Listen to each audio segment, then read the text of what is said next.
Encore une équation avec des racines carrées, mais cette fois-ci, il y a un paramètre, ce qui complique la chose, et la question posée ne sera pas de résoudre, mais de trouver la valeur du paramètre dans un certain cas particulier. Alors voilà l'équation, racine de x plus p plus racine de x égale p, p étant un réel, et on vous demande comment choisir p pour que cette équation possède au moins une racine réelle.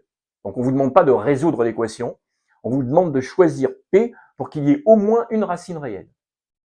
Alors avant de commencer, on peut jeter un coup d'œil et constater que p est forcément supérieur ou égal à 0, même si ce n'est pas dit dans l'énoncé. En effet, la somme de deux racines carrées doit être positive ou nulle, donc p supérieur ou égal à 0. Ensuite, pour le domaine de définition, j'ai besoin que x soit supérieur ou égal à 0, forcément, sinon la racine ici n'est pas définie. Et pour l'autre racine carrée, ben à partir du moment où x est positif ainsi que p, x plus p le sera aussi. Donc avant de me lancer dans les calculs, je sais déjà que p est supérieur ou égal à 0 et x est supérieur ou égal à 0. Le reste ensuite a l'air assez classique puisque je vais étudier la fonction et regarder avec le théorème des valeurs intermédiaires le nombre de racines de cette équation.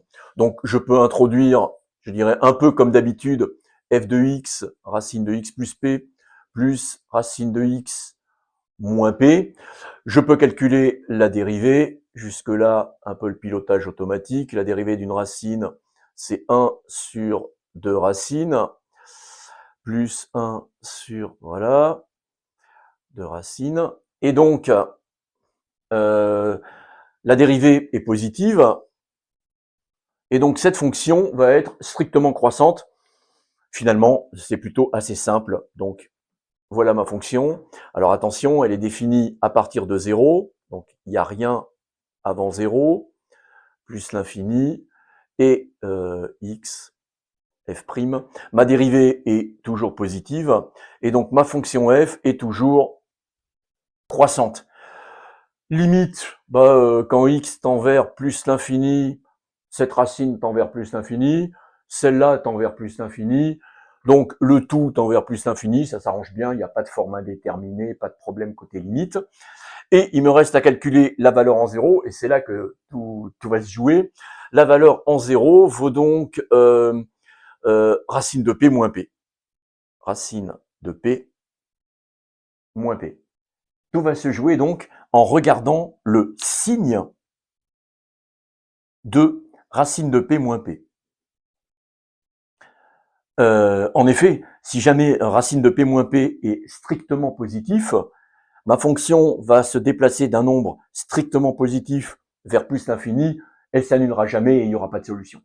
Donc je vais regarder quand est-ce que, par exemple, racine de p moins p est strictement positif. Ce sera donc le cas où il n'y a pas de solution. Donc racine de p moins p strictement positif, je fais passer le p de l'autre côté, ça fait racine de p strictement supérieur à p. J'élève au carré. J'ai le droit de le faire puisque p est positif, donc je peux. Ce qui fait donc p plus grand que p au carré. Je fais tout passer à gauche ou à droite, c'est comme vous voulez. P facteur de 1 moins p positif. J'ai donc ici un produit, c'est un trinôme du second degré, et un trinôme du second degré est du signe de A, donc ici c'est moins 1, donc négatif, pour les valeurs à l'extérieur des racines, et du signe de moins 1, donc positif pour les valeurs à l'intérieur. Donc ce truc-là équivaut à P appartient à, donc on est dans du strict, 0 exclu, 1 exclu. Il reste maintenant à résumer un petit peu tout ce qu'on a fait. Alors, on avait dit que P était supérieur ou égal à 0. Donc, premier cas, P égale 0. Si P égale 0, cette valeur-là vaut 0, donc ma fonction s'annule une fois en 0. Il y a donc une racine, qui d'ailleurs sera 0. Si maintenant P est compris entre 0 et 1, exclu à gauche, exclu à droite, Dans ce cas-là, je suis dans le cas où cette valeur-là est strictement positive, il n'y a pas de racine. Donc ici, pas de racine.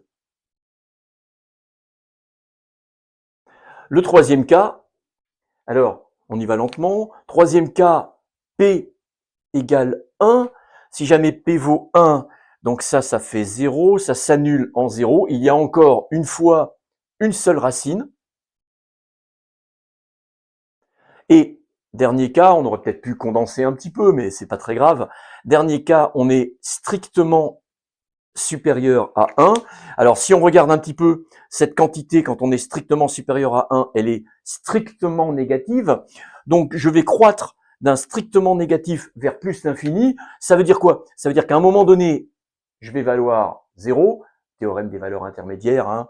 La fonction est strictement croissante et on passe d'un négatif à un positif.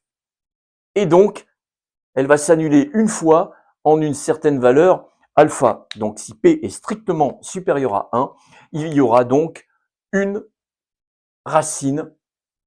Je répète, on aurait peut-être pu un peu condenser, mais bon, c'est pas grave, hein. Donc, cette équation, que je n'ai pas résolue, sauf peut-être sur des cas un peu particuliers, ben voilà comment ça se joue. Lorsque le paramètre P est nul, il y a une seule racine, qui d'ailleurs vaut 0. Lorsque le paramètre P vaut 1, il y a aussi une seule racine, qui d'ailleurs est elle aussi 0. Et si je suis compris strictement entre 0 et 1, cette équation n'aura pas de racine. Et si je suis strictement supérieur à 1, cette équation aura une racine.